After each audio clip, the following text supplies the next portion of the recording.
വൈജ പറഞ്ഞ സമയം എടുത്തിരിക്കുകയാണ്. എനിക്കൊന്നും ഒളിച്ചു വെക്കാനില്ലച്ചാ. ഈ കുടുംബം രണ്ടായിട്ട് പിളർന്നു പോയാൽ അതിലൊരു കഷ്ണത്തിൽ പറ്റിക്കൂടി ജീവിക്കാൻ എനിക്കിഷ്ടമില്ല.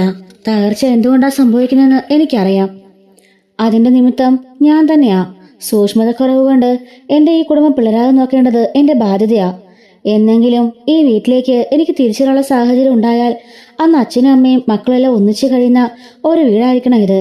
അങ്ങോട്ടേക്ക് എനിക്ക് തിരിച്ചിടാൻ പറ്റുള്ളൂ. അതിനുവേണ്ടിയാ ഞാൻ ഒഴിഞ്ഞു പോകുന്നത്. നീയെല്ലാം തീരുമാനിച്ചു കഴിഞ്ഞല്ലേ? ഞാൻ നിന്റെ ആരാ? രക്ഷകർത്താവാണെന്നാ ഞാൻ ഇതുവരെ വിചാരിച്ചത്. അച്ഛനാണെന്നും കരുതിയിരുന്നു. അച്ഛനാണെന്റെ രക്ഷകർത്താവ്. അച്ഛനെന്റെ അച്ഛനാ, വേറെ ആരുമില്ല. അതിനപ്പുറത്ത് എനിക്ക് യേശു മാത്രമേ ഉള്ളൂ. യേശുവിനോട് ഞാൻ കരഞ്ഞു ചോദിച്ചു, എന്താണ് ചെയ്യേണ്ടതെന്ന്.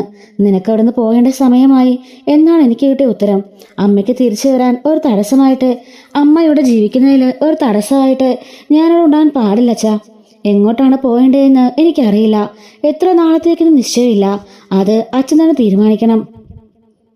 വൈജ പോവെന്ന് പറഞ്ഞപ്പോഴും ഇതേ സാഹചര്യം തന്നെ ആയിരുന്നല്ലോ. പക്ഷേ നീ എന്നെ കൂടെ നിന്നു. അന്നാളിവിടെ നിന്ന് ഇറങ്ങിപ്പോയപ്പോഴും നീ എൻ്റെ കൂടെ നിന്നില്ലേ? അന്ന് അച്ഛൻ ഒറ്റയായിരുന്നു. ഇല്ലെങ്കിൽ അച്ഛൻ തകർന്നു പോയേനെ. ഈ കുടുംബവും തകർന്നേനെ. ഇപ്പൊ അച്ഛൻ ഒറ്റയ്ക്കല്ല, മക്കൾ 3 പേരും അച്ഛനൊപ്പമാണ്. അമ്മയെ തനിയെ. ഓ, അപ്പോൾ നീ മറുഭാഗം ചേർന്ന് ബലാബലം തുല്യപ്പെടുത്തുകയാണോ? ഞാൻ ഇനിയും വൈജയെ എൻ്റെ ഭാര്യയായിട്ട് അംഗീകരിക്കുകയും ബഹുമാനിക്കുകയും ചെയ്യുന്ന നീ കരുതുന്നുണ്ടോ? ഇല്ലായിരിക്കും. എന്നാലും കുറച്ചു കാലം അച്ഛനോട് ക്ഷമയോടെ ഇരിക്കാൻ പറ്റുമല്ലോ. ആ ക്ഷമ ഈ കുടുംബത്തിലേക്ക് എന്തെങ്കിലും മാറ്റം കൊണ്ടുവരുമെന്ന് ഞാൻ പ്രതീക്ഷിക്കാലോ. ഇപ്പൊ ഞാൻ പോയില്ലെങ്കിൽ എന്താ സംഭവിക്കുക? അമ്മ ഫാമിലി കോടതിയിൽ പോയി വിവാഹമോചനം നേടാൻ ശ്രമിക്കും.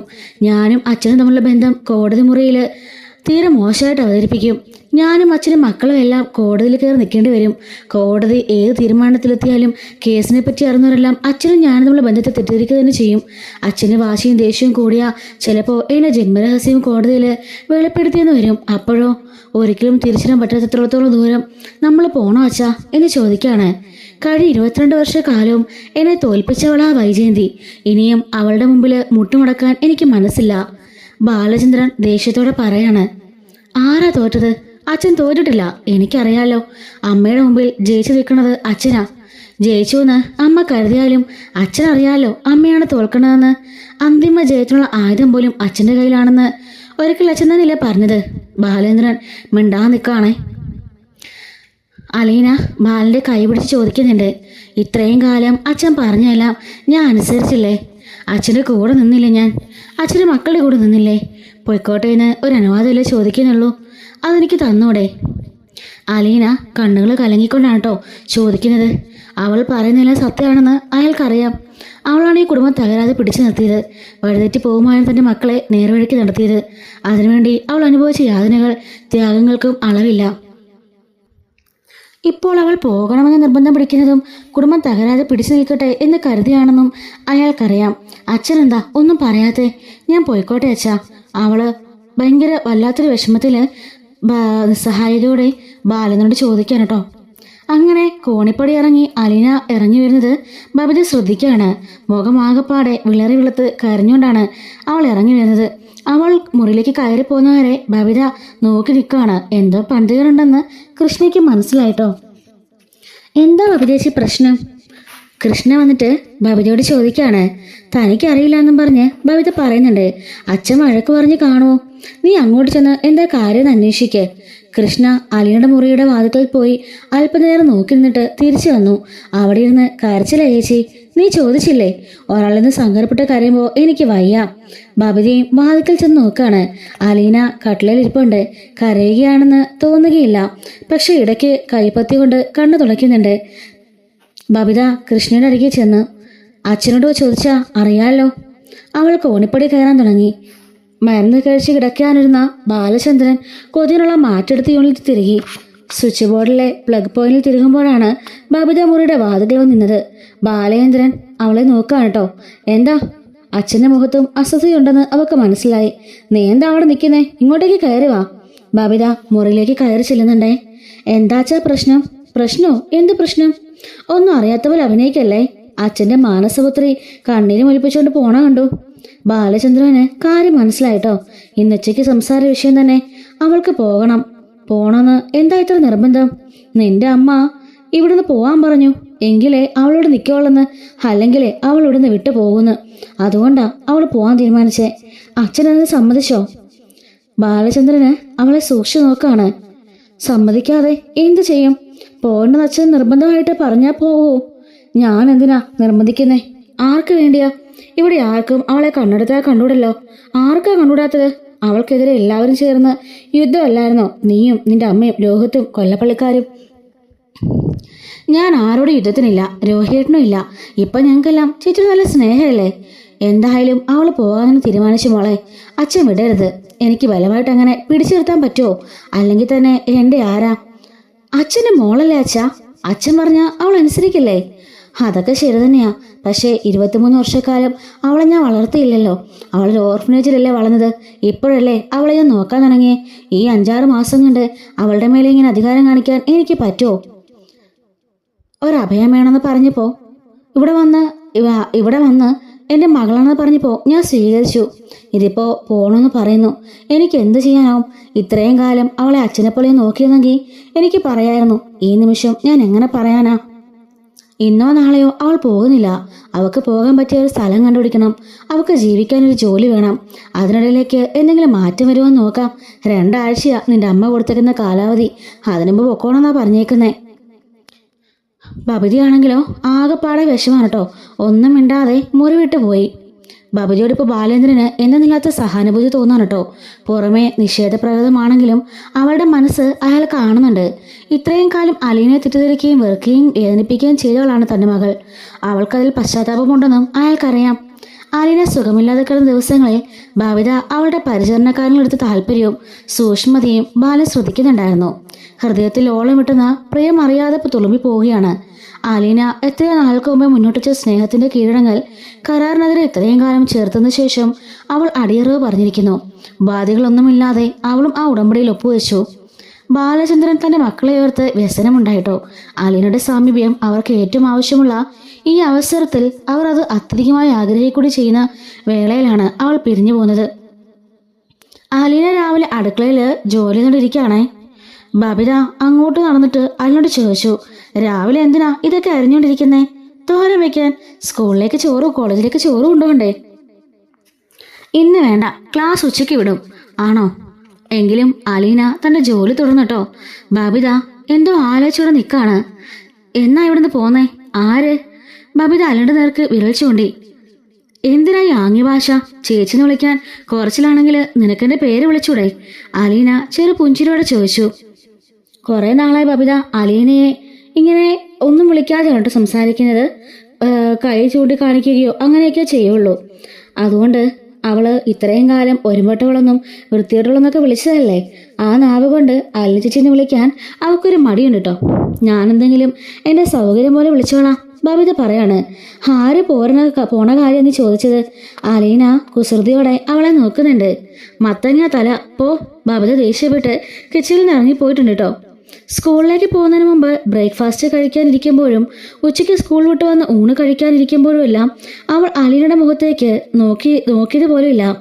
ഈ ബബിത ചേച്ചിയുടെ മുഖത്ത് കടന്നൽ കുത്തിയോ എന്ന് കൃഷ്ണൻ ചോദിക്കുകയാണ്. വൈകുന്നേരം ബബിത ബാലചന്ദ്രന്റെ ഫോണിലേക്ക് വിളിച്ചു. ഷോപ്പിങ്ങിന് പോകാൻ അനുവാദം ചോദിച്ചു. എന്ത് ഷോപ്പിങ്? എവിടെ? ബാലൻ തിരക്കി. കുറച്ച് അയല മത്തി മേടിക്കാനാ മീൻ മാർക്കറ്റിൽ നിന്ന്. എന്ത് വാങ്ങാനാണ് ഷോപ്പിംഗ് എന്ന് ചോദിച്ചപ്പോൾ അത് മകൾക്ക് ഇഷ്ടപ്പെടില്ലെന്ന് ബാലന് മനസ്സിലായി. അത് അച്ഛൻ വാങ്ങിക്കൊണ്ടുവരാം, നീ മെനക്കെടണ്ട. ഗൗരവത്തിൽ തന്നെ ബാലൻ പറയാണേ. ഞാനിന്ന് ഷോപ്പിങ്ങിന് പോയിക്കോട്ടെ എന്ന് ചോദിച്ചപ്പോൾ ഉടനെ അച്ഛൻ എന്തൊക്കെ അറിയണം? പേനയാണോ പെൻസിലാണോ വാങ്ങുന്നേ? അതോ മുട്ടുസൂചിയാണോ? അമേരിക്ക എന്നാണോ അന്റാർട്ടിക്ക എന്നാണോ? നിനക്കതത്ര ദേഷ്യം? എന്ത് വാങ്ങാനാണോ ചോദിച്ചത്? നിനക്ക് ഗൈഡൻസ് തരാൻ വേണ്ടിയാ. പാലാ ടൗണിൽ കച്ചവടം നടത്തുന്ന എനിക്കറിയാം. എന്തൊക്കെ കടയിലാണ് വിലക്കുറവ്, ഏത് കടയിലാണ് സാധനം വാങ്ങാൻ കിട്ടുക, അതെല്ലാം എനിക്കറിയാം. ഇന്നെനിക്ക് അച്ഛൻ്റെ ഗൈഡൻസ് ഒന്നും വേണ്ട. പൈസ വേണ്ടേ? അതും വേണ്ട. എന്തിനും ഏതിനും നെഗറ്റീവായിട്ട് പ്രതികരിക്കുന്ന നിന്റെ സ്വഭാവം അത്ര നല്ലതല്ല കേട്ടോ. മറ്റുള്ളവരുടെ സൗമ്യമായിട്ട് സംസാരിക്കാൻ പഠിക്കണം ആദ്യം. ഞാൻ ഷോപ്പിങ്ങിന് പോണില്ല, പോരെ? ചോദിച്ചത് എൻ്റെ തെറ്റ് എന്നും പറഞ്ഞുകൊണ്ട് ബബിത ഫോൺ കിട്ടാക്കാണ്. വീണ്ടും ഫോണിലേക്ക് നോക്കിയപ്പോൾ അവൾക്ക് തല്ലി പൊട്ടിക്കാൻ തോന്നുവാണേ. ഫോൺ കയ്യിലെടുത്ത് മേശപ്പുറത്തേക്ക് വെക്കുന്നുണ്ട്. ബബിത ഫോണിന്റെ നേർക്ക് ഒന്നുകൂടി ദേഷ്യത്തോടെ നോക്കിയിട്ട് അത് യഥാസ്ഥാനത്ത് വെക്കുന്നുണ്ട്. പിന്നെ മേശക്കരികെ കിടന്ന് സെറ്റിലേക്ക് ഇരുന്നു. മുഖം കനിച്ച് കൈവിരലുകൾ കൂട്ടിപ്പിണച്ചുകൊണ്ടിരിക്കെ അലിന അടുത്തേക്ക് വരുന്ന ആൾ കാണാണ്. സെറ്റിക്ക് വില വന്നിട്ട് അലിനെ ചോദിച്ചു, ആരോടാ നീ ദേഷ്യപ്പെട്ട കേട്ടത്? അച്ഛനോടോ? ബബിത ഒന്നും മിണ്ടുന്നില്ല കേട്ടോ. അലിന സെറ്റിയോട് ചേർന്ന് അവളുടെ തോളത്തേക്ക് കൈ വെച്ച് ബബിത പെട്ടെന്ന് കൈ തട്ടി മാറ്റി. അല്പസമയത്തിന് ശേഷം അലിന വീണ്ടും അവളെ തൊട്ടപ്പോൾ അവൾ നിഷേധിച്ചില്ല. അലിന അവളുടെ ശിരസിൽ തലടിക്കൊണ്ട് ചോദിക്കാണ്, സാരയില്ല. ബബിത ഒരു ദീർഘശ്വാസത്തോടെ നിവർന്നിരുന്നു. ബബി, അലീന മൃദുസ്വരത്തിൽ വിളിക്കുന്നുണ്ട്. ബബിത മുഖം അല്പം അലർത്തി പിന്നിൽ നിന്ന് അലീനയെ നോക്കാണ്. നമ്മൾ ഒരാളോട് ദേഷ്യപ്പെടുമ്പോൾ അയാളെ ആക്രമിക്കുക ചെയ്യുന്നേ. ആയുധം കൊണ്ടും കൈകാൽ കൊണ്ടും മുറിവേൽപ്പിക്കുന്ന നിലനേ ഉള്ളൂ. പക്ഷേ വാക്കുകൊണ്ട് മുറിപ്പെടുത്തുന്നുണ്ട്. വലിയ മുറിവുണ്ടാകുന്ന വാക്കുകളുണ്ട്. നമ്മൾ ദേഷ്യപ്പെടുന്ന ആൾ നമ്മളോട് തെറ്റും ചെയ്തിട്ടില്ലെങ്കിലോ? എന്തൊരു അനീതിയാ നമ്മൾ അവളോട് ചെയ്യുന്നത്. ബബിത വീർപ്പടക്കാണ്. അവൾക്ക് സങ്കടം വരുന്നുണ്ടായിരുന്നു. സാരമില്ല, വീണ്ടും അലീന ആശ്വസിപ്പിക്കുകയാണേ. സ്നേഹമുള്ളവരുടെ മനസ്സിലേക്ക് കടന്നു ചെല്ലുമ്പോൾ അലിഞ്ഞു തീരുന്നത് കൊണ്ടാ നമ്മളുടെ വാക്കുകളെ കടുപ്പം പലപ്പോഴും നമ്മൾ അറിയാതെ പോകുന്നേ. ഫോൺ ബെൽ ശബ്ദിച്ചു തുടങ്ങി. അച്ഛനാ വിളിക്കുന്നത്. നീ ദേഷ്യപ്പെട്ടതൊക്കെ അച്ഛൻ ക്ഷമിച്ചു. ഫോൺ എടുക്ക്. ഒന്നും മടിച്ചതിന് ശേഷം ബബി ഫോൺ എടുക്കുന്നുണ്ട്. ബബിതയാണോടി? അച്ഛൻ്റെ സ്വരം. അതെ, ഷോപ്പിങ്ങിന് തനിച്ചാണോ പോകുന്നേ? കൂട്ടുവേണമെങ്കിൽ അലിനെ കൂടെ വിളിച്ചോ. കൃഷ്ണമോള് വരുന്നുണ്ട് എൻ്റെ കൂടെ. ശരി, പൈസ വേണമെങ്കിൽ ജ്വല്ലറിയിട്ട് വന്നാൽ മതി. വേണ്ട, സന്ധ്യയ്ക്ക് മുമ്പ് തിരിച്ച് വീട്ടിലെത്തിയേക്കണം. ആ വെക്കല്ലേ, ബബിത പെട്ടെന്ന് പറയാണ്. ഇനി എന്താ? സോറി അച്ഛാ. അത് കേട്ടതും അലീനയ്ക്കും കണ്ണു നിറഞ്ഞിട്ടോ. ബബിത ഫോൺ വെച്ചിട്ട് നോക്കുമ്പോഴേക്കും അവൾ സെറ്റിക്ക് നിന്ന് തിരിഞ്ഞ് നടന്നു കഴിഞ്ഞിരുന്നു. തനിക്ക് എന്തുകൊണ്ടാണ് പെട്ടെന്ന് ദേഷ്യം വരുന്നതെന്ന് ബബിത ആലോചിക്കുകയാണ്. മറ്റുള്ളവരുടെ സമയം സംസാരിക്കാൻ കഴിയാത്തതിന്റെ കാരണം എന്താണ്? കൃഷ്ണനെ കുറ്റപ്പെടുത്താറുള്ളത് പോലെ അഹങ്കാരാണോ? ആരോടെങ്കിലും വിരോധമുണ്ടോ മനസ്സിൽ? ബബിതയ്ക്കൊന്നും വേർതിരിച്ചെടുക്കാൻ കഴിയുന്നില്ല. താൻ എത്ര ശ്രമിച്ചാലും അലീനയെ പോലെ സ്നേഹത്തോടെയും വിനയത്തോടെയും ക്ഷമയോടെ പെരുമാറാൻ കഴിയില്ലെന്ന് അവൾ ഓർക്കാണ്. അവിടെ ഇരുന്നുകൊണ്ട് തന്നെ ബബിത കൃഷ്ണനെ വിളിച്ചു. തൻ്റെ കൂടെ ടൗണിലേക്ക് വരണമെന്ന് പറയാണ്. എന്തിനാ ഇപ്പോൾ ടൗണിൽ പോണേ? കൃഷ്ണൻ ചോദിക്കുന്നുണ്ട് കേട്ടോ. അതറിഞ്ഞാലേ നീ എൻ്റെ കൂടെ വരുവുള്ളോ? അത്രേ ഉള്ളൂ. കൃഷ്ണയെ വിട്ടുകൊടുത്തില്ല കേട്ടോ. എന്നാൽ നീ വരണ്ട പോ. ബബി ദേഷ്യപ്പെട്ടിരുന്നിട്ട് അവളുടെ മുറിയിലേക്ക് പോയി. ഇങ്ങനെ പോയാൽ താൻ ഒരിക്കലും നന്നാവില്ലെന്ന് അവൾക്ക് തോന്നി. നീ ദേഷ്യം കുറയ്ക്കണം, അവൾ തന്നെ പറയുന്നുണ്ട് കേട്ടോ. എന്നിട്ട് തിരികെ ചെന്ന് കൃഷ്ണയോട് ചോദിക്കുകയാണ്. പോണ വഴിക്ക് ഞാൻ പറയാം എന്തിനാണെന്ന്, എന്നാൽ വരാൻ പറ്റുമോ? കൃഷ്ണയ്ക്ക് അതിശയം തോന്നി. വെട്ടെന്ന് മുറിഞ്ഞുണ്ട് എന്നാണ് ബബിത ചേച്ചിയുടെ കണക്ക്. പക്ഷെ ഇപ്പോൾ അവൾ ഒത്തുതീർപ്പിന് വന്നിരിക്കുക. ശരി ശരി, കൃഷ്ണൻ സമ്മതിക്കുന്നുണ്ട്. ടൗണിൽ പോവുകയാണെന്ന് അലീനോട് പറഞ്ഞിട്ട് ബബിയും കൃഷ്ണയും സ്കൂട്ടറിൽ കയറിപ്പോയി. അവർ തിരിച്ചെത്തുമ്പോഴേക്കും സന്ധ്യയായി. രോഹിത് ഹാളിലിരുന്ന് ഫോൺ നോക്കിക്കൊണ്ടിരിക്കുകയാണ്. അലീന അടുക്കള അത്താഴം ഉണ്ടാക്കാൻ തിരക്കിലാണ്. അലീന ചേച്ചി വിളി കേട്ടാലിനെ മുഖം തിരിച്ച് നോക്കുന്നുണ്ട്. ഡോർ കട്ടണിൽ തെറിപ്പിച്ചിടിച്ചോണ്ട് ചെറിയൊരു ചമ്മലോടെ ബബിത. അവളാണോ വിളിച്ചത്? അലീനയുടെ കണ്ണില് കർപ്പൂരം അലിഞ്ഞിട്ടോ. കണ്ണ് വഴിക്കണ്ട, ഞാൻ തന്നെയാ. ഞാൻ മാത്രം ചേച്ചിനെ വിളിച്ചില്ലെന്നൊരു പരാതി വേണ്ട. അലീന അവളുടെ അടുത്തേക്ക് ചെന്നു. എൻ്റെ കൂടെ അങ്ങോട്ടൊന്ന് വരുമോ? ഒരു മിനിറ്റ്, ബബിത ചോദിക്കുകയാണേ. അലീന വിസ്മയത്തോടെ അവളെ നോക്കി. ബബിത അലീനയുടെ മുറിയിലേക്കാണ് പോയത്. അലീന അവളുടെ പിന്നിൽ ചെന്നു. അവിടെ മേശക്കരികെ ഒരു കള്ളപ്പുഞ്ചിരിയോടെ കൃഷ്ണ. മേശപ്പുറത്ത് കുറെ പ്ലാസ്റ്റിക് കാരി ബാഗുകൾ. ബബിത അവയെല്ലാം കൂട്ടി ഇരു കൈകൊണ്ടും വാരിയെടുത്ത് അലീനയ്ക്ക് നീട്ടി. അലീന ആശ്ചര്യത്തോടെ ചോദിക്കുകയാണ്, എന്താ ഇത്? കുറച്ച് ഡ്രസ്സാ. എന്നും ഈ ഒരു ചുരിദാറല്ലേ ഇടാറുള്ളൂ? ആകെ പാടെയുള്ളത് ഒരു കറുപ്പും വെള്ളയുള്ള 2 ഷാള്, പിന്നെ 2-3 ചുരിദാറ്. അത് മാത്രമല്ലേ ഉള്ളൂ? ഇതേ കുറേ ചുരിദാറുണ്ട്. വീട്ടിലിടാൻ പറ്റിയ അത്യാവശ്യം നല്ല ചുരിദാറുകളും മോഡേൺ ഡ്രസ്സുകളും പിന്നെ അണ്ടർ ഗാർമെന്റ്സും എല്ലാം ഇതിലുണ്ട്. എല്ലാം ബ്രാൻഡഡാ എന്ന് പറയാണ്. അലീന കണ്ണമിക്കാതെ അവളുടെ മുഖത്തേക്ക് നോക്കിയിരുന്നു. ഇത് വാങ്ങിക്ക്, എന്റെ കൈ കഴിക്കുന്നു. ബബിത പരാതിപ്പെടുന്നുണ്ട്. അലീന ഇരു കൈ നീട്ടി അതെല്ലാം വാങ്ങിച്ചിട്ടോ. പാപപരിഹാരം അലീന ചേച്ചി, കൃഷ്ണനെ കളിയാക്കിക്കൊണ്ട് പറയുന്നുണ്ട്. മുമ്പ് ഒരിക്കൽ വെട്ടുകിളി വന്ന് അലീന ചേച്ചിയുടെ ഡ്രസ്സെല്ലാം തുണ്ടമാക്കി വിട്ട് നശിപ്പിച്ചില്ലേ? ഇപ്പോഴാ അതിന്റെ കുറ്റബോധം മണ്ണാങ്കട്ടെ ഒന്നും അല്ല. വേറൊരിടത്തും ചെന്ന് പറയരുത് ഇവിടെ ഒരു ചീത്ത പെണ്ണുണ്ടായിരുന്നു, അവളുടെ ഡ്രസ്സെല്ലാം നശിപ്പിച്ചു കളഞ്ഞുവെന്ന്. അത്രയും പറഞ്ഞിട്ട് പ്രതികരണത്തിന് കാത്തു നിൽക്കാതെ ബബിത മുറിയിലേക്ക് പോയിട്ടോ. ചുമ്മാ പറയേച്ചി, കൃഷ്ണ പറഞ്ഞു. അവൾ പഴയ കടം വീട്ടിയതാ. അച്ഛൻ്റെ കയ്യിൽ നിന്ന് പോലും പൈസ വാങ്ങിച്ചില്ല. അവളുടെ സ്വകാര്യ സമ്പാദ്യം എടുത്ത് വാങ്ങിച്ചതാ. അലിനിക്ക് മിണ്ടാൻ വയ്യാട്ടോ. ഭയങ്കരമായിട്ട് സങ്കടം വരുന്നുണ്ട്. കൃഷ്ണ അവളുടെ കയ്യിൽ നിന്ന് പ്ലാസ്റ്റിക്കുകളിൽ നിന്ന് തുണിത്തരങ്ങൾ ഓരോന്നായി എടുത്ത് അലിനെ വിടർത്തെടുത്ത് കാണിക്കുകയാണ്. രൂപ എത്രയെന്നറിയോ ചേച്ചിക്ക്? 8000 രൂപ. കള്ളിയുടെ അക്കൗണ്ടിൽ ഇത്രയും പൈസ ഉണ്ടെന്ന് എനിക്ക് അതിശയം. നമ്മൾ രാത്രിയിൽ ഇതെല്ലാം മാറി ഇട്ട് നോക്കണേ. തുണിത്തരങ്ങളെല്ലാം കട്ടിലേക്കിട്ട് കൃഷ്ണ ഇറങ്ങിപ്പോയി. അലീന കിടക്കയിലിരുന്നു. ഡ്രസ്സുകൾ ഓരോന്നും എടുത്ത് മടിയിലേക്ക് വെച്ച് നോക്കി. വില കുറഞ്ഞവയല്ല ഒന്നും. ചുരിദാർ തന്നെ 8 ഒരു അതുപോലെ തന്നെ അണ്ടർ ഗാർമെന്റ്സും കർച്ചീഫ് പോലും ഓർമ്മ വെച്ച് വാങ്ങിയിട്ടുണ്ട്. അലീന മടിയിൽ അവയെല്ലാം കൂടി ഒരു ചെറിയ കൂമ്പാരം പോലെ കിടപ്പുണ്ട് കേട്ടോ. 8,000 അല്ല കേട്ടോ, 18,000 രൂപയുടെ തുണിയാണ് വാങ്ങിച്ചത്. ഈ വീട്ടിൽ വന്ന അന്ന് മുതൽ തന്നെ അനുജത്തി എന്തെല്ലാമാണോ തനിക്ക് നിഷേധിച്ചത് അതെല്ലാം തിരികെ തന്ന് കഴിഞ്ഞിരിക്കുന്നു. അലീന ആ ചെറു കൂമ്പാരത്തിലേക്ക് നോക്കി മുഖമടച്ചു. പതിയെ പതിയെ നിറഞ്ഞു കവിഞ്ഞ കവളുകളിൽ നിന്ന് ഒഴുകി വീണ നീർത്തുകളിൽ വസ്ത്രങ്ങൾ ഒപ്പിയെടുത്തു. ശേഷം ബാലേന്ദ്രൻ ശിവേട്ടനെ വിളിക്കാൻ കേട്ടോ. എന്നിട്ട് അലീന പോണ കാര്യം പറയുന്നുണ്ട്. അപ്പൊ ശിവേട്ടൻ പറയാണ്, അലീന എന്നോട് പറഞ്ഞിരുന്നു, വൈജ പോയിട്ട് അവളോട് ആവശ്യപ്പെട്ടു എത്രയും പെട്ടെന്ന് അവിടെ പോയി തരണമെന്ന്. അലീന എവിടെ പോവാനാ ബാല? ഇതല്ലേ അവളുടെ വീട്. അവൾ പിന്നെ എങ്ങോട്ട് പോകും? അത് നിങ്ങളുടെ പെങ്ങളോട് പറഞ്ഞാല് അവൾക്ക് മനസ്സിലാകണ്ടേ? പാതിരാത്രി എല്ലാവരും ഉറങ്ങിയ സമയം നോക്കി അവളെ ഭീഷണിപ്പെടുത്താൻ പോയതാ. ഈ വീട് 2 തുണ്ടാവാതിരിക്കണമെങ്കിൽ അവള് പോണം പോലും. ആ വാക്കില് അവളെ വീഴുമല്ലോ. അവളിപ്പോ ആകെപ്പാടെ സങ്കടത്തിലാ. എന്നോട് വന്ന് കരഞ്ഞപേക്ഷിച്ചു പോകാൻ അനുമതി തരണമെന്ന്. അതുകൊണ്ട് തന്നെ ഞാൻ സമ്മതിച്ചു. ഞാനെന്തിനാ വേണ്ടെന്ന് വെക്കുന്നത്? അവളെ ഒരു മകളെ പോലെ ഞാൻ ഇത്രയും കാലം സ്നേഹിച്ചു. പക്ഷേ അവക്ക് ഇപ്പോ അവളുടെ അമ്മയാണല്ലോ വലുത്. അമ്മയുടെ ജീവിതമാണ് അവക്ക് വലുത്. അമ്മയും മക്കളും ഭർത്താവും ഒക്കെ ആയിട്ട് സന്തോഷത്തോടെ ജീവിക്കുന്നത് അവൾക്ക് കാണണം. അതുകൊണ്ട് തന്നെ അവൾ പോവാ എന്ന് പറഞ്ഞിട്ടോ. അപ്പോൾ ശിവൻ ചോദിക്കാണ്, അല്ല ബാല, അവളെ എങ്ങോട്ടാ വിടുന്നത്? എങ്ങോട്ടാണെങ്കിലും നല്ല സേഫ്റ്റി നോക്കണ്ടേ? ഞാൻ പറഞ്ഞിട്ട് അവളെ അങ്ങോട്ടൊന്നും വിടണ്ടായിരുന്നു. ഏതെങ്കിലും ഹോസ്റ്റലിൽ നിർത്തി നമുക്ക് പഠിപ്പിക്കാൻ വിട്ടാലോ? അവൾ പഠിച്ച് നല്ല ജോലിയൊക്കെ വാങ്ങിക്കട്ടെ. അതിനിടയിൽ ഇതെല്ലാം ഒന്ന് കലങ്ങിത്തെളിയുന്ന ശിവേട്ടൻ എന്താ ഉദ്ദേശിച്ചത്? ഞാൻ അവളെ സ്വീകരിക്കുന്നോ? എല്ലാം പറഞ്ഞ് അണ്ടർസ്റ്റാൻഡിങ്ങിലെത്തി ഞങ്ങളവിടെ ഒരുമിച്ച് ജീവിക്കുന്നതാണോ ശിവേട്ടൻ കരുതിയത്? അതൊരിക്കലും നടക്കാൻ പോണില്ല. ഇനി എന്തൊക്കെ സംഭവിച്ചാലും അവളോട് ഞാൻ ക്ഷമിക്കില്ല. 10-23 വർഷക്കാലം എന്നെ ചതിച്ചവളാ അവള്. എന്റെ കൂടെ കിടന്ന് എന്നെ ചതിച്ച അവളെ ഒരിക്കലും ഞാൻ വെറുതെ വിടില്ല ശിവേട്ടാ. ഞാൻ അങ്ങനെ മറക്കാനും പോകുന്നില്ല. ബാല, അത്രയ്ക്ക് വാശി വേണോ? ഞാൻ തന്നെ ഇപ്പൊ അനുഭവിക്കുന്നത് നീ കാണുന്നതല്ലേ. ഹരിയുടെ കാര്യത്തില് ഞാൻ എന്തുമാത്രം ബുദ്ധിമുട്ടുന്നുണ്ട്. നീ ഇപ്പോ രോഹിത്തിന്റെ കാര്യത്തില് രക്ഷപ്പെട്ടില്ലേ? ബബിത ഇപ്പോ നിന്റെ ചൊൽപ്പടി കേൾക്കുന്നുണ്ടല്ലോ. അങ്ങനെ ഇപ്പോ ബാക്കിയെല്ലാം സേഫ് അല്ലേ? നിനക്കിനിയിപ്പോ ആ ഒരു കാര്യം കൂടി ഒന്ന് ക്ലിയർ ആക്കിയാല് സന്തോഷമായിട്ട് തുടർന്ന് പോയിക്കൂടെ? അങ്ങനൊന്നും പറ്റില്ല ശിവേട്ടാ. ഞാൻ അനുഭവിച്ച മാനസിക ബുദ്ധിമുട്ട് എന്താണെന്ന് എനിക്കറിയാം. അതുകൊണ്ട് തന്നെ അവളെ കൊണ്ടുപോകേണ്ട കാര്യങ്ങളും ഞാൻ തീരുമാനിച്ചിട്ടുണ്ട്. അല്ല പിന്നെ എന്താ നിന്റെ തീരുമാനം? അവളെ എങ്ങോട്ട് പറഞ്ഞു വിടുന്നതാണ് അവൾക്ക് തൃപ്തികരം എന്ന് ചോദിക്കാണ്. ഞാനൊരു സ്ഥലം ആലോചിക്കുന്നുണ്ട്. പുനലൂരിനടുത്താണ്. ബാലചന്ദ്രന് അവിടെ ആരാ ഉള്ളത്? എനിക്കാരുമില്ല. പക്ഷെ അവിടെ എൻ്റെ ഭാര്യയുടെ മുൻ കാമുകൻ അവിടെ എവിടെയാണ് താമസിക്കുന്നത് കേട്ടിട്ടുണ്ട്. ഒരു സ്റ്റാൻലി ജോസഫ്. 23 വർഷം മുമ്പ് ആഗ്ര കണ്ടോൺമെന്റിലെ ക്യാപ്റ്റനായിരുന്നു. ഇപ്പോൾ ആളവിടെ ഉണ്ടെന്ന് എനിക്ക് കൃത്യമായിട്ട് അറിയില്ല. അന്വേഷിച്ച് കണ്ടുപിടിക്കണം. അയാൾക്കൊരു ജോലിക്കാരി ആവശ്യമെങ്കിൽ കൊടുക്കാം. ആ സ്ഥലം സ്വീകാര്യമല്ലെന്ന് ശിവേട്ടൻ്റെ പെങ്ങള് പറയോ? ശിവനാണെങ്കിലോ ശബ്ദമില്ലാട്ടോ.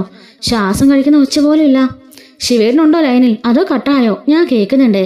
അവിടെ കൊണ്ടുപോയി അലിനെ താമസിപ്പിക്കരുത് എന്ന് ജയന്തി പറയാൻ ഒരു സാധ്യതയില്ല അല്ലേ ശിവേട്ടാ? ബാല പ്ലീസ്, ഞാൻ ഒരാളെ കണ്ടുവെന്ന് പോലും ജയന്തി അറിയരുത്. അറിയിക്കണമെന്ന് ശിവേട്ടൻ തന്നെയല്ലേ പറഞ്ഞത്? നീ നോക്കിയിട്ട് അലിനെ മാറ്റി താമസിപ്പിക്കാൻ വേറൊരു സ്ഥലവും കണ്ടില്ലേ?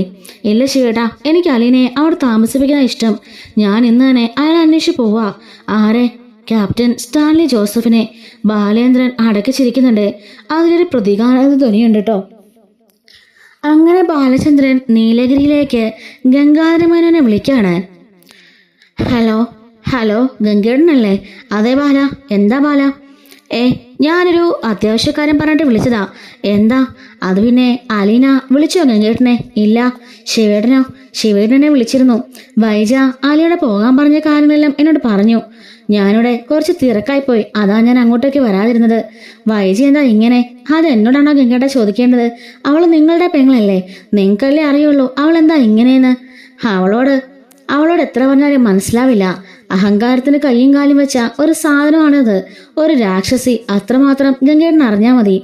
പാതിരാത്രിയില് എല്ലാരും ഉറങ്ങിയപ്പോ അലിയുടെ മുറിയിലേക്ക് ചെന്നിരിക്കുന്നു. എന്നിട്ട് ഒരു ഭീഷണിയുടെ സ്വരം. ഈ വീട് 2 പിളരാതിരിക്കണമെങ്കിൽ അവൾ അവിടുന്ന് പോണോന്ന് 2 ആഴ്ച സമയം കൊടുത്തു. ഇപ്പൊ അവള് രാജാവിനെ പോലെയാ അവിടെ നിൽക്കുന്നത്. എല്ലാം ജയിച്ചെന്ന് തോന്നല അവക്ക്. പക്ഷേ ജയിച്ചതല്ല, അവളുടെ തോൽവിയുടെ ആദ്യ ആരംഭ ഘട്ടമാതെന്ന് അവൾ മനസ്സിലാക്കുന്നില്ല ഗംഗേട്ട എന്ന് പറയുന്നുണ്ട്. ഗംഗേട്ടൻ പറയാണ്, എന്നിട്ട് അലീന എന്താ പറഞ്ഞേ? അവൾ എന്ത് പറയാനാ? പാവം, അവളുടെ ഭീഷണിക്ക് മുമ്പിൽ അവൾ വഴങ്ങിയെന്ന് പറഞ്ഞാൽ മതിയല്ലോ. അതുകൊണ്ട് അവൾ പോവാൻ തീരുമാനിച്ചു. എവിടെ പോവാൻ? അതിനെക്കുറിച്ച് പറയാനാ ഞാൻ നിന്നെ വിളിച്ചത്, ഞാൻ ഗംഗേട്ടനെ വിളിച്ചത്. ഗംഗേട്ടനാണല്ലോ തലമൂത്ത ആള്, അതുകൊണ്ട് ഗംഗേട്ടനെല്ലാം അറിഞ്ഞിരിക്കണം. ശിവേട്ടനെ ഞാൻ വിളിച്ച കാര്യങ്ങളെല്ലാം പറഞ്ഞിരുന്നു. ശിവേട്ടൻ വീട്ടിൽ നിന്ന് സംസാരിക്കാൻ ചെയ്തതാ.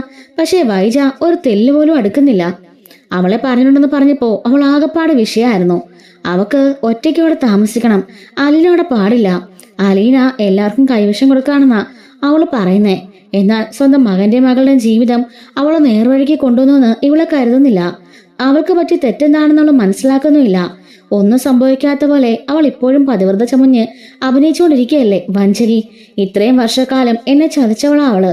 അവളോട് ഒരിക്കലും ക്ഷമിക്കാൻ എനിക്ക് കഴിയില്ല. അലീന പോണത് തന്നെ ഞാനും വൈജി ഒന്നിക്കുമെന്ന് കരുതിയിട്ടാ. പക്ഷേ അതൊരിക്കലും നടക്കാൻ പോണില്ല. ആ പാവത്തിനോട് ഞാനത് പറഞ്ഞ് മനസ്സിലാക്കാൻ ശ്രമിച്ചതാ.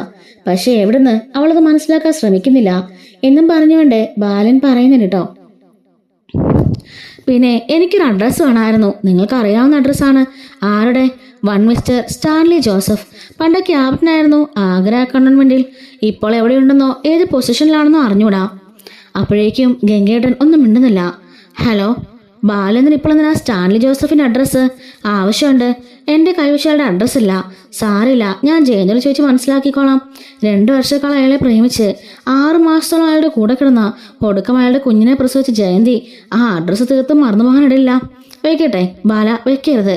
ഞാൻ പറഞ്ഞത് എനിക്ക് അയാളുടെ പ്രസന്റ് അഡ്രസ്സൊന്നും അറിയില്ല. അത് വേണമെന്ന് ഞാൻ പറഞ്ഞില്ലല്ലോ. എനിക്ക് പുനരൂരിലെ അയാളുടെ തറവാടിൻ്റെ അഡ്രസ്സ് കിട്ടിയാൽ മതി. അതിവിടെ എവിടെയോ ഉണ്ട്, ഞാൻ തപ്പിയെടുത്ത് തരാം. തപ്പാണെന്ന് മെനക്കിടണ്ട, ഓർമ്മ പറഞ്ഞാൽ മതി.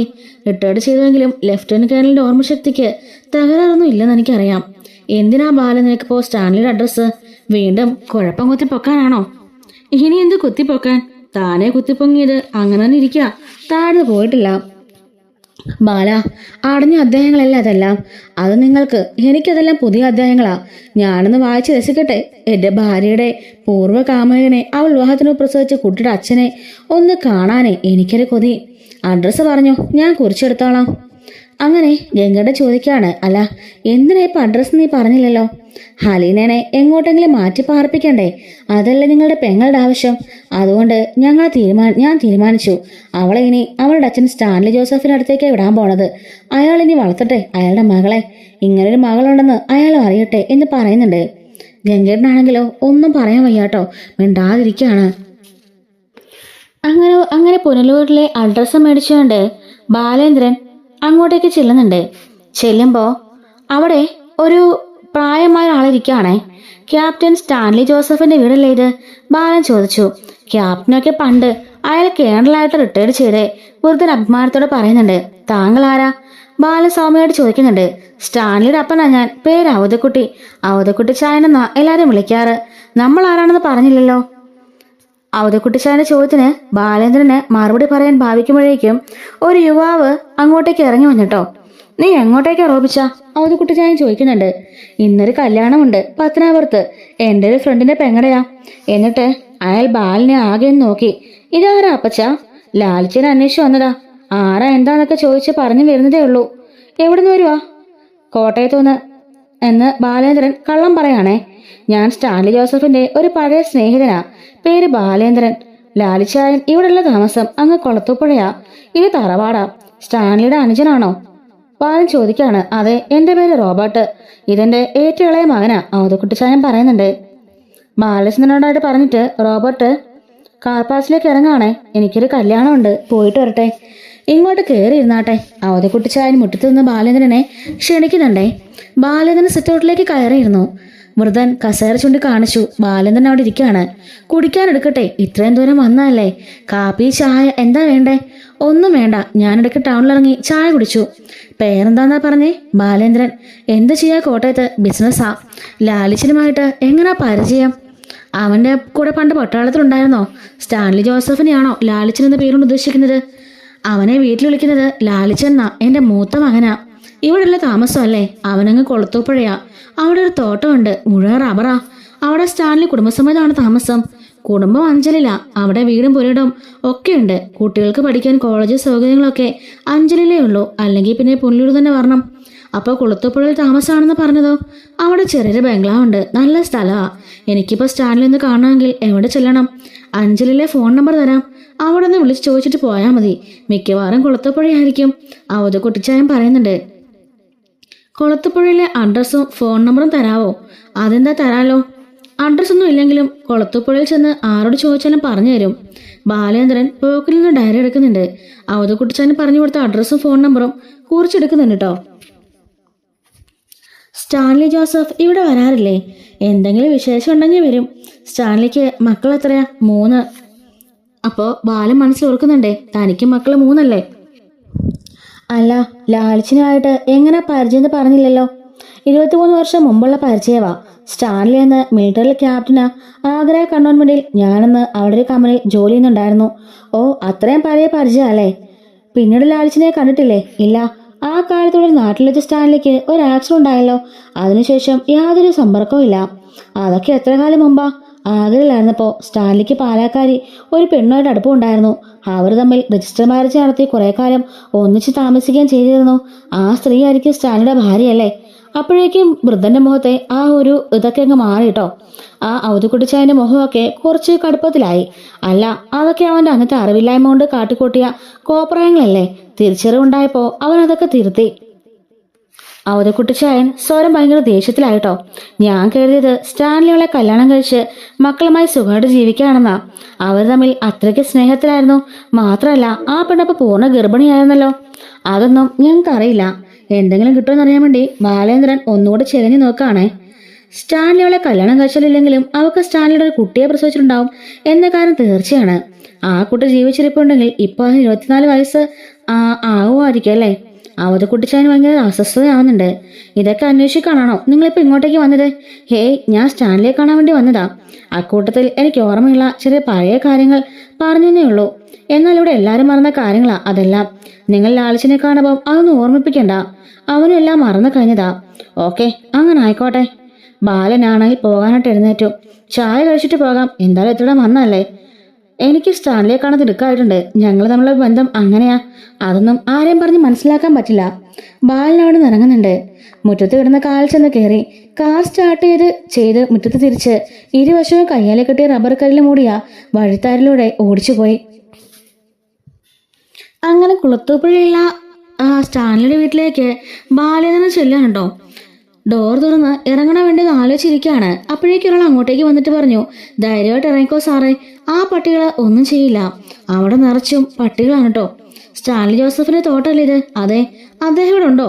കേണൽ സാബ് ഇല്ലാത്തപ്പോൾ ഗേറ്റ് അടഞ്ഞു കിടക്കും. ബാലൻ അയാളെ കൗതുകത്തോടെ നോക്കി. അയാളുടെ പെരുമാറ്റത്തിലും സംസാരത്തിലും എല്ലാം തന്നെ ഒരു പട്ടാള ചിട്ട ഉണ്ടായിരുന്നു കേട്ടോ. എനിക്ക് സ്റ്റാൻലി ഒന്ന് കാണണം. ആരാണെന്നാ പറയണ്ടേ? പാലയെന്ന് കാറോടിച്ചു വന്ന ഒരു ബിസിനസ്സുകാരനാണെന്ന് പറഞ്ഞാൽ മതി. പേര് ബാലേന്ദ്ര മേനോൻ. പരിചാരം തിരെ വീട്ടിനുള്ളിലേക്ക് പോയി. ആ പരിസരമെല്ലാം നോക്കി നടക്കുകയാണ് കേട്ടോ ബാലേന്ദ്രൻ. അങ്ങനെ അകത്തുനിന്ന് അയാൾ തിരികെ വന്നിട്ട് പറയുന്നുണ്ട്, അകത്തേക്ക് വരാൻ പറഞ്ഞു. പരിചാരന്റെ പിന്നാലെ ബാലേന്ദ്രൻ കിട്ടുന്നതിനുള്ളിലേക്ക് ചെന്നു. അവിടെ ചെന്നപ്പോൾ കസേരയിലെ സോഫകളും പച്ചനിറമുള്ള കാർപ്പറ്റുകളെല്ലാം വിശ്രമിക്കുന്ന നായ്ക്കൾ. വിവിധമായ വലിപ്പത്തിലും വർണ്ണത്തിലും എല്ലാം വർഗത്തിലും പെട്ടവ. ഒരു തടിയൻ പൂച്ചയുടെ വലിപ്പം മുതൽ കാളക്കുടിയുടെ വലിപ്പം വരെയുള്ളവ. അവറ്റകളെല്ലാം നോട്ടം ബാലേന്ദ്രന്റെ മേലിലാണ് കേട്ടോ. ഹാളിന്റെ മധ്യത്തിൽ ഒരു സോഫയിൽ ഒരാൾ ചാരിയിരിക്കുന്നു. അയാളുടെ ഇടത്തും വലത്തും ഭീമാകാരന്മാരായ ഓരോ നായ്ക്കൾ. അയാളുടെ മുന്നിൽ ടീപ്പോയ്ക്ക് മേലെ മദ്യക്കുപ്പിയും സോഡയും ഗ്ലാസും ഐസ് ട്രേയും തീറ്റ സാധനങ്ങളും. തടിയൻ നായ്ക്കളിലൊന്ന് അയാളുടെ മടിയിലേക്ക് തലവെച്ച് കിടക്കുകയാണ്. അയാളുടെ ഇടത് കൈ അതിന്റെ കഴുത്തിൽ തടവുന്നുണ്ട്. വലത് കൈ പൊരിച്ച ചിക്കനും ഉണ്ട് കേട്ടോ. അങ്ങനെ സ്റ്റാൻലിയുടെ അടുത്തേക്ക് ബാലൻ ചെല്ലുമ്പോഴേക്കും വെൽക്കം വെൽക്കം എന്നും പറഞ്ഞുകൊണ്ട് സ്റ്റാൻലി അയാളെ സ്വീകരിക്കുകയാണ്. അങ്ങനെ അയാള് ബാലനോട് അവിടെ വന്ന് ഇരിക്കാൻ പറയുന്നുണ്ട്. ബാലനാണെങ്കിലോ അങ്ങോട്ടേക്ക് നിൽക്കുന്നുണ്ട്. Welcome mister Balendran. അല്ല, ആരാണെന്ന് മനസ്സിലായില്ലല്ലോ. ഞാൻ സ്റ്റാൻലി. ഇതിനു മുമ്പൊന്നും ഞാൻ കണ്ടിട്ടില്ല. ആരുടെ ഉയരത്തില് ചാര നിറത്തിലുള്ള പാൻസും ഷർട്ടും ഒക്കെ ധരിച്ച് തടിച്ചു നിവർന്ന ഒരാൾ രൂപം. നന്നായി വെളുത്തിട്ടില്ലെങ്കിലും മുഖത്ത് നിന്ന് ചോറ് തൊട്ടെടുക്കാം, അത്രയ്ക്ക് നല്ല സുന്ദരനാണ് കേട്ടോ. വലിയ കണ്ണുകളും നല്ല മുടിയും കട്ടിയുള്ള മുടിയൊക്കെ ആയിട്ട് നല്ലൊരു ഒത്തൊരു മനുഷ്യൻ. തൻ്റെ ഭാര്യയായ വൈജയന്തിയെ പ്രണയിക്കുകയും അവളോടൊപ്പം കുറെ കാലം ജീവിക്കുകയും ചെയ്തവൻ അലീനയുടെ അച്ഛൻ. ഇവിടെന്താ നായ്ക്കളെ കൊടുക്കാനുണ്ടോ? അയ്യോ ഇല്ല, ഇവയെല്ലാം ഞാൻ വളർത്തുന്നവയാണ്. മനുഷ്യരെക്കാൾ നല്ലവരാ, നമുക്ക് വിശ്വസിക്കാം. നമ്മൾ കൊടുക്കുന്ന സ്നേഹത്തിന് നന്ദിയായും കൂറായും ഇതുപോലെ തിരിച്ചു തരുന്ന വേറെ ആരുണ്ട് എന്ന് ചോദിക്കാണ്. അപ്പോഴേക്കും എൻ്റെ അത്ഭുതം അതല്ല, എനിക്കൊരു പെൺകുട്ടിയെ അറിയാം, പേര് അലീന. അവൾക്കും നായ്ക്കളെ വലിയ ഇഷ്ടാ. അവൾ വിളിച്ചാൽ നായ്ക്കൾ ആ മതിൽ ചാടി കടന്നു വരും. റോഡിലൂടെ നടന്നു പോകുന്ന നായ്ക്കൾ അവളെ മതിൽ കണ്ണിൽ എവിടെയോ കണ്ടു മറന്ന ഒരു പരിചയം പോലെ അവളെ ഇങ്ങനെ നോക്കി നിൽക്കും. ആഹാ, കൊള്ളാലോ. സ്റ്റാൻലി ജോസഫ് വിസ്മയത്തോടെ ചിരിക്കാണ്. അയാൾക്ക് സംസാരിക്കാൻ താല്പര്യമായിട്ടുണ്ടെന്ന് ബാലിന് മനസ്സിലായി. ഈ വിഷയത്തിൽ ഒരിക്കൽ കൂടി തന്നെ മുമ്പോട്ട് പോകാൻ അയാൾ നിശ്ചയിച്ചു. ഒരിക്കൽ മുറിവേറ്റ് അവശയായി കിടന്ന അവൾക്ക് രക്ഷയായി വന്നത് അയൽ വീട്ടിലെ നായ്ക്കുട്ടിയാ. ആ നായ വന്നാണ് അവളെ സഹായിച്ചത്. അങ്ങനെ അനേക സംഭവങ്ങൾ ഉണ്ടായിട്ടുണ്ട്. നമ്മൾ സ്നേഹിച്ചാൽ കൂടെ നിൽക്കും ഇവർ. താങ്കൾ പറഞ്ഞ പെൺകുട്ടി നായ്ക്കളെ വളർത്തുന്നുണ്ടോ? ഇല്ല, അവളുടെ അമ്മയ്ക്ക് അവറ്റകളെ കണ്ടുകൂടാ. ഒരിക്കൽ അവളെ ഇവിടെ കൂട്ടിക്കൊണ്ടുവരൂ. ഇത്രയും നായ്ക്കളെ ഒന്നിച്ച് കാണുന്നത് അവൾക്ക് വലിയ സന്തോഷമായിരിക്കും.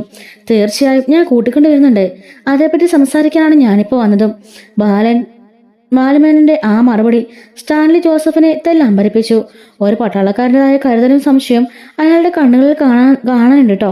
താങ്കൾക്ക് എന്നെ ഇവിടെ വെച്ചാൽ പരിചയം? ഞാൻ കേട്ടിട്ടേ ഉള്ളൂ, ആദ്യമായിട്ടാണ് കാണുന്നത്. എങ്ങനെ അറിഞ്ഞു ഞാൻ എവിടെയാണ് താമസിക്കുന്നതെന്ന്? ഞാൻ നിങ്ങളുടെ തറവാട്ടിൽ പോയിരുന്നു, പുനലൂരിൽ. അവിടുന്ന് അച്ഛൻ്റെ കയ്യിൽ നിന്ന് അഡ്രസ്സ് വാങ്ങിച്ചത്. അല്ല, എന്താ അതിനെക്കുറിച്ച് കേട്ടത്? ഇന്നിപ്പോൾ വന്നേ. അതുകുറിച്ച് പഴയ കഥയാ. സ്റ്റാൻലി ജോസഫ് അവിടെ ഇരുന്നുകൊണ്ട് തെല്ലുറക്കെ വിളിച്ചു, ആൻ്റെപ്പാ. അല്പസമയം കാത്തു നിന്നിട്ടും പ്രതികരണം ഉണ്ടായില്ല കേട്ടോ. സ്റ്റാൻലി ജോസഫ് തന്റെ വളർത്തിയിരുന്ന നായൻ തോണ്ടി. ആൻ്റപ്പൻ എവിടെ? നായ സോഫയിൽ നിന്ന് കുതിച്ചാടി വാതിൽ കടന്നുപോയി. അങ്ങനെ ആൻ്റപ്പനെയും കൂട്ടിയാണ് കേട്ടോ ആ നായ തിരിച്ചു വന്നത്. ഒരു ഗ്ലാസ് കൂടി എടുത്തു വെക്ക്, സ്റ്റാൻലി ആൻ്റപ്പനോട് പറഞ്ഞു. എന്നിട്ട് ബാലചന്ദ്രനെ നോക്കി. താങ്കൾ ഹോട്ട് ഡ്രിങ്ക്സ് ഒക്കെ കഴിക്കല്ലോ അല്ലേ? വൈനായാലോ? വേണ്ട, ഞാൻ കഴിക്കുകയൊക്കെ ചെയ്യും, പക്ഷെ ഇപ്പം വേണ്ട. ഒന്നാന്തരം ഇറ്റാലിയൻ വൈനുണ്ട് ഇവിടെ. വൈനോ വിസ്കിയോ കഴിച്ച് ലാഘവത്തോടെ ചർച്ച ചെയ്യാവുന്ന ഒരു വിഷയമല്ല എനിക്ക് സ്റ്റാൻലിയോട് സംസാരിക്കാനുള്ളത്. ഓക്കെ. സ്റ്റാൻലി ആൻ്റപ്പൻ്റെ നേർക്ക് ആംഗ്യം കാണിച്ചു. അയാൾ അവിടെ നിന്ന് പോയിട്ടോ. സ്റ്റാൻലി മേശപ്പുറത്തിരുന്ന ഒഴിഞ്ഞ ഗ്ലാസ്സിലേക്ക് മദ്യം ഒഴിക്കാൻ തുടങ്ങിയപ്പോൾ ബാലൻ പറഞ്ഞു, അതെ സ്റ്റാൻലി, കുറച്ച് സമയത്തേക്ക് മദ്യപിക്കരുത്. വളരെ സീരിയസ് ആയിട്ടുള്ള ഒരു സബ്ജക്റ്റാണ് സംസാരിക്കാൻ പോകുന്നത്. സ്റ്റാൻലി ആണെങ്കിൽ തലയാട്ടുന്നുണ്ട്. ഒരു മനുഷ്യന് ഏറ്റവും ഗൗരവമായിട്ടുള്ള വിഷയം എന്താണ്? അടുത്ത നിമിഷം തന്റെ തലയേറ്റ് പോകുമോ ഇല്ലയോ? പക്ഷേ അതുപോലെ എത്ര നിസ്സാരം. മരണഭയത്തെ ഞാൻ എന്നേ മറികടന്നു കഴിഞ്ഞു. നിങ്ങളെ വേണമെങ്കിൽ ഒരു തോക്കെടുത്തന്റെ തലയ്ക്ക് നേരെ നീട്ടി ഞാൻ നിങ്ങളെ കൊല്ലാനാ വന്നിരിക്കുന്നത് പറഞ്ഞാലും എനിക്ക് ഒരു കൂസലും ഉണ്ടാവില്ല. അങ്ങനെ അയാളാണെങ്കിലോ മദ്യമൊഴിച്ച് അവിടുന്ന് ഒരു സ്ട്രിപ്പ് വലിച്ചിട്ടോ.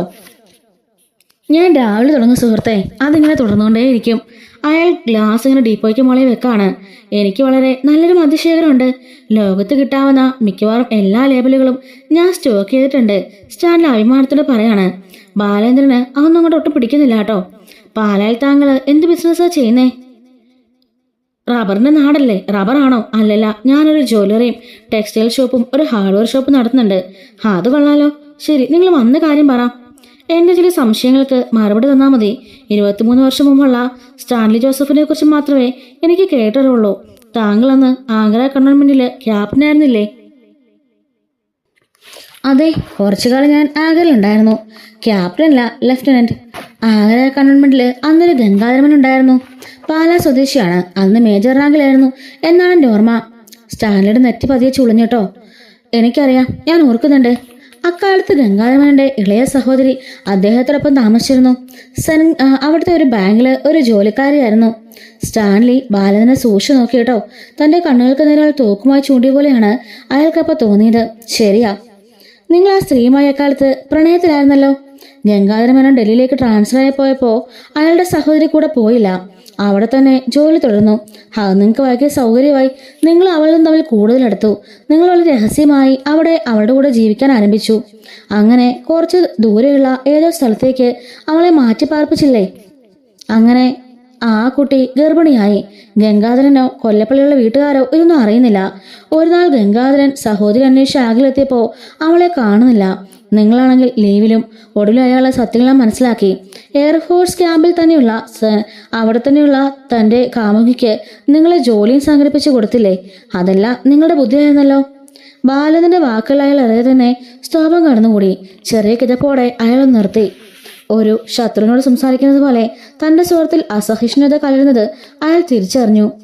സ്റ്റാൻലി കണ്ണുപോലും ചിമ്മാതെ നോക്കിയിരിക്കുകയാണേ. വൈജയന്തി എന്നായിരുന്നു അവളുടെ പേര്. കുറച്ചുകൂടി വ്യക്തമായി പറഞ്ഞാൽ കൊല്ലപ്പള്ളി കൈതക്കൽ മാളിക വീട്ടിൽ കുഞ്ഞിരാമ മേനോന്റെ മകൾ വൈജയന്തി. സ്റ്റാൻലിക്ക് മിണ്ടാട്ടില്ല. ആഗ്രഹിക്കടുത്ത് നിങ്ങൾ വാടകയ്ക്കെടുത്ത വീട്ടിൽ ഗംഗാധരമേനൻ അവളെ കണ്ടെത്തുമ്പോൾ അവൾ പൂർണ്ണ ഗർഭിണിയായിരുന്നു.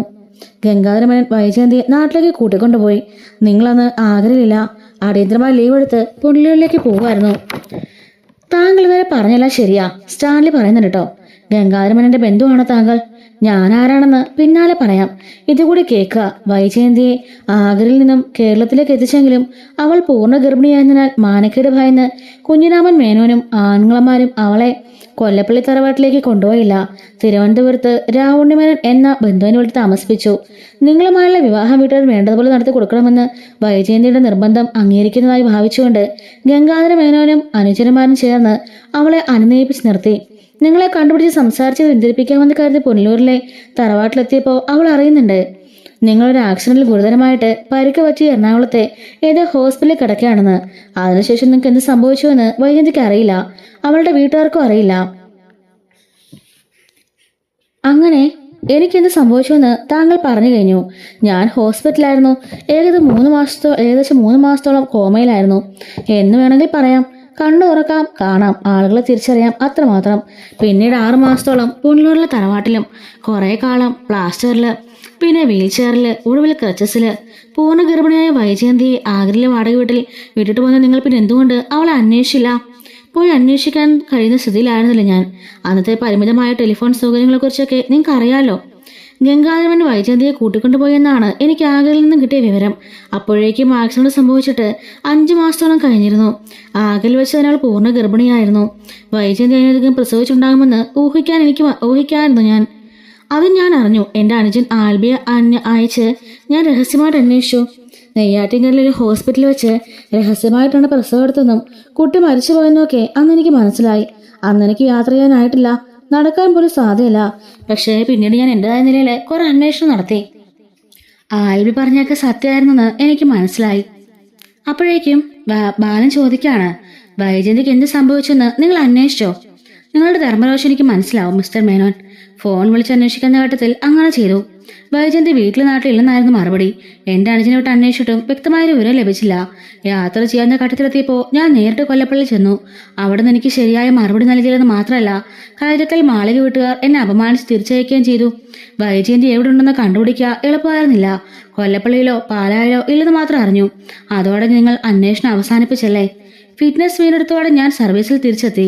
വൈജയന്തിന്റെ വീട്ടുകാരുടെ ആറ്റിറ്റ്യൂഡ് വ്യക്തമായിരുന്നെങ്കിലും ഗംഗാധരനെ കണ്ട് സംസാരിക്കാൻ ഞാനൊരു ശ്രമം നടത്തുകയുണ്ടായി. അയാളെന്ന് ഡൽഹിയിലെ ആർക്കെപുരത്ത് മിലിറ്ററി ഹെഡ്ക്വാർട്ടേഴ്സിലാണ്. കൂടിക്കാഴ്ചയ്ക്ക് അനുവാദം തന്നില്ലെന്ന് പോകട്ടെ, എന്നെ ശ്രീനഗറിലേക്ക് സ്ഥലം മാറ്റാനുള്ള ഷർഡൂലി നടത്തുകൂടി ചെയ്തു അയാൾ. അതോടെ ഞാൻ ആ ഫയൽ ക്ലോസ് ചെയ്തു. സ്റ്റാൻലി ഗ്ലാസ് എടുത്ത് വീണ്ടും മദ്യപിക്കുകയാണ്. അപ്പോൾ നമ്മൾ പറഞ്ഞു വന്നത് വൈജയെക്കുറിച്ചല്ലേ? ഞാനുള്ളൊരു വർഷത്തോളം തെരഞ്ഞു, കണ്ടെത്തിയില്ല. അവൾക്ക് എന്നെ അന്വേഷിച്ച് കണ്ടുപിടിക്കാമെന്നായിരുന്നു എളുപ്പം. ഹോസ്പിറ്റലിൽ 3 മാസക്കാലം ഞാൻ ഉണ്ടായിരുന്നു, വീട്ടിൽ 6 മാസക്കാലം, അതിനുശേഷം ആഗ്രയിൽ 4 മാസം. അവളുടെ ഭാഗത്തുനിന്ന് ഒരു അന്വേഷണം ഉണ്ടായില്ലെന്ന് ഞാൻ കരുതുന്നു. അവിടെ നിങ്ങൾക്ക് തെറ്റി. ബാലേന്ദ്രൻ ഇടയ്ക്കേറി പറയുന്നുണ്ട്. നിങ്ങളുടെ വീട്ടുകാരും വൈജയന്തിന്റെ വീട്ടുകാരും ചേർന്ന് ഒരു ഗൂഢാലോചന നടത്തി. വൈജയന്തി നിങ്ങൾ കല്യാണം കഴിക്കുന്നതിൽ നിങ്ങളുടെ വീട്ടുകാർക്ക് ഒട്ടും സമ്മതമല്ലായിരുന്നല്ലോ. അതുകൊണ്ട് തന്നെ 2 വീട്ടുകാരും ഒരുമിച്ച് നിന്നു. ഒരു കാരണവശാലും നിങ്ങൾ തമ്മിൽ ഒന്നിപ്പിക്കരുതെന്ന കാര്യത്തിൽ 2 വീട്ടുകാരും ചേർന്ന് ഒരു ധാരണയിലെത്തി. നിങ്ങൾ ഹോസ്പിറ്റൽ അബോധാവസ്ഥയിലായിരുന്നുള്ള വിവരം വൈജയന്തിനെ ആരും അറിയിച്ചില്ല. പകരം നിങ്ങൾ തമ്മിൽ വിവാഹം നടത്താനുള്ള സന്നദ്ധത ഗംഗാധരമേനോനും അനുജന്മാരും വൈജയന് മുമ്പിൽ പ്രകടിപ്പിച്ചിട്ട് അതേക്കുറിച്ച് ആലോചിക്കണമെന്ന നാട്യത്തിൽ പുനലൂരിലേക്ക് പോയി. എന്നിട്ട് മടങ്ങി വന്ന് സ്റ്റാൻലിയുടെ വീട്ടുകാർ വിവാഹത്തിന് സമ്മതിക്കുന്നില്ലെന്നും അവർ സ്റ്റാൻലിക്ക് വേറെ വിവാഹം നിശ്ചയിച്ചുവെന്നും വൈജി തെറ്റിദ്ധരിപ്പിച്ചു. ഇതിനിടയിൽ വൈജയന്തിന്റെ പ്രസവം നടന്നു. നിങ്ങളും വേറെ ക്രിസ്ത്യൻ യുവതിയുമായുള്ള വിവാഹം നടന്നു എന്നും പറഞ്ഞുകൊണ്ടാ അവർ അങ്ങോട്ടേക്ക് ചെന്നത്. വൈജയന്തിക്ക് ആകെപ്പാടെ എന്തു ചെയ്യണമെന്ന് അറിയില്ലായിരുന്നു. താൻ പ്രണയിച്ച കാമുകൻ മറ്റൊരാളെ വിവാഹം കഴിച്ചെന്ന് അറിഞ്ഞുകൂടെ ആ പെൺകുട്ടി തകർന്നുപോയി. പ്രസവത്തോടെ കുട്ടി മരിച്ചു പോയതായും നിങ്ങൾ വിവാഹം കഴിച്ചതായും തെറ്റിദ്ധരിക്കപ്പെട്ട വൈജയന്തിക്ക് ഇനി വീട്ടുകാരനുസരിക്കല്ലാതെ വേറെ നിർവാഹമില്ലായിരുന്നു. ഗംഗാധരമേനോൻ അവളെ ഡൽഹിയിലേക്ക് കൊണ്ടുപോയി കൂടെ താമസിപ്പിച്ചു. നിങ്ങൾ ആ സമയമെല്ലാം ഹോസ്പിറ്റലായിരുന്നെന്ന് അവൾക്ക് സൗകര്യമായി. ബാലേന്ദ്രമേനോൻ സംസാരിച്ചു കഴിഞ്ഞിട്ടും സ്റ്റാൻലി കുറെ നേരം മൗനമായിട്ടിരുന്നു. ഇതെല്ലാം കഴിഞ്ഞുപോയ കാര്യങ്ങളാണ്. വളരെ വർഷങ്ങൾക്ക് മുമ്പ് അന്ന് നടന്നതിനെ പറ്റിയുള്ള ചികഞ്ഞു നോക്കിയിരുന്ന വീണ്ടും വിചാരം നടത്താനാണോ? ഒരു ഫലവും ഉണ്ടാവില്ല. വൈജയന്തിക്ക് വീണ്ടും എന്ത് സംഭവിച്ചുവെന്ന് അറിയാനുള്ള ആഗ്രഹം നിങ്ങൾക്കില്ലേ? ചുരുങ്ങിയ പക്ഷം അവള് ജീവിച്ചിരിപ്പുണ്ടോ എന്ന് അറിയണമെങ്കിലും. അതറിഞ്ഞിട്ട് എന്തെടുക്കാനാ? അവൾ ജീവിച്ചെന്നാലും മരിച്ചുപോയാലും എനിക്കെന്ത്? ഞാൻ ഇത്തരം വികാരങ്ങളെല്ലാം മറികടന്ന് കഴിഞ്ഞു മിസ്റ്റർ. എന്നാലും നിങ്ങൾ സ്നേഹിച്ച സ്ത്രീയാണല്ലോ. നിങ്ങൾ മാരേജ് രജിസ്റ്റർ കഴിഞ്ഞിരുന്നതൊക്കെ ഞാൻ കേട്ടിട്ടുണ്ട്. അവളോടൊപ്പം 6 മാസം നിങ്ങൾ താമസിച്ചിട്ടുമുണ്ട്. നിങ്ങളിൽ നിന്ന് അവളെ ഗർഭിണിയായി. ആ കുഞ്ഞിനെ പ്രസവിച്ചു. ആ കാലം നിങ്ങളുടെ മനസ്സിനെ സ്പർശിക്കുന്നേ ഇല്ലേ? പട്ടാളക്കാരന് എല്ലാ കാലത്തും ഒരു മുറിവിലേക്ക് നോക്കിക്കൊണ്ടിരിക്കാനൊന്നും പറ്റില്ല. അത് തുന്നിക്കെട്ടി അടുത്ത യുദ്ധത്തിന് സന്നദ്ധനാകേണ്ടവനാണ്. ശബ്ദമില്ലാത്തൊരു ചിരിക്ക് ശേഷം അയാൾ തുടരുന്നുണ്ട്. പിന്നെ ജീവിതത്തിൽ നാം കണ്ടുപോരുന്ന ചില ശീലങ്ങളും പാഠങ്ങളും നടപടിക്രമങ്ങളൊക്കെ ഉണ്ടല്ലോ. അത് വെച്ച് അനുമാനിക്കാവുന്നതേ ഉള്ളൂ. അവൾ ജീവിച്ചിരിപ്പുണ്ടെങ്കിൽ ഏതെങ്കിലും ഒരു വിഡ്ഢിയെ കല്യാണം കഴിച്ചിട്ടുണ്ടാവാം. മക്കളും കുടുംബമൊക്കെയായി എവിടെയെങ്കിലും കഴിയുന്നുണ്ടാവാം. വിഡ്ഢി എന്ന് അയാൾ പറഞ്ഞത് ബാലേന്ദ്രന് ഒട്ടും അങ്ങോട്ട് പിടിച്ചില്ല കേട്ടോ. അല്ലെങ്കിൽ എന്നെ നോക്കൂ, ഞാൻ കല്യാണം കഴിച്ചില്ലേ? എനിക്ക് ഭാര്യയും കുട്ടികളുമില്ലേ? പ്രേമം വലുതാണെന്നും പ്രണയഭാചനം സർവസ്വമാണെന്നും കരുതുന്ന ഒരു കാലം ഉണ്ടായിരുന്നു. ഞാനും അങ്ങനെ തന്നെയാ. പിന്നെ നഷ്ടപ്രണത്തെക്കുറിച്ചുള്ള ഓർമ്മ മധുരവും അതിന് നീറ്റും സുഖകരവും ആണെന്ന് തോന്നുന്ന പ്രായത്തിൽ ഞാൻ അതും നിരസിച്ചു. ഇപ്പോഴെനിക്ക് മനസ്സിലാവുന്നുണ്ട് എല്ലാം വിഡ്ഢിത്തരങ്ങളാണെന്ന്.